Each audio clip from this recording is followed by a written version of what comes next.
Cuba মিচেলকে বাংলাদেশে আনার পুরো প্রক্রিয়াটি দেখছেন বাফুফের সিনিয়র সহসভাপতি ইমরুল হাসান। সিঙ্গাপুরের বিপক্ষে ম্যাচে তাকে পাওয়ার চান্স 50-50, কিন্তু অক্টোবরে ঠিকই লাল সবুজের জার্সি গায়ে উঠছে এই মিডফিল্ডারের। Cuba Mitchell is actually in a very safe hand. আমাদের ভেরি রেসপেক্টেড, ভেরি এক্সপেরিয়েন্স সম্মানিত সিনিয়র সহসভাপতি ইমরুল ভাই, উনি কিন্তু ব্যক্তিগতভাবে কিউবা মিচেলের ব্যাপারটা হ্যান্ডেল করছেন। সো এক্ষেত্রে আমি আপনার মধ্যে দর্শকদের বলতে চাই যে এখানে দর্শকদের টেনশনের কোনো ইস্যু নাই, because he is extremely experience, আমাদের থেকে অনেক বেশি experience. So he is in a good hand.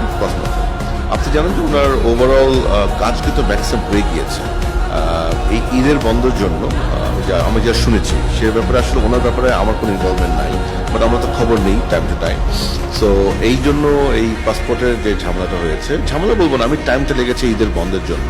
So সেক্ষেত্রে হয়তোবা, আমি এখানে শিওর না, বিকজ আমাদের তো 3 তারিখেও একটা স্কোয়াডের একটা চান্স আছে। তো হয়তোবা এই ম্যাচে আসতে পারে, আমি ঠিক জানি না, বাট লেটস বি প্র্যাকটিক্যাল। আমরা ধরে নিচ্ছি হয়তো এই ম্যাচে আসতে পারবে না, যে কোনো কারণে হোক। সো অক্টোবরের জন্য ডেফিনেটলি ফিট থাকবে।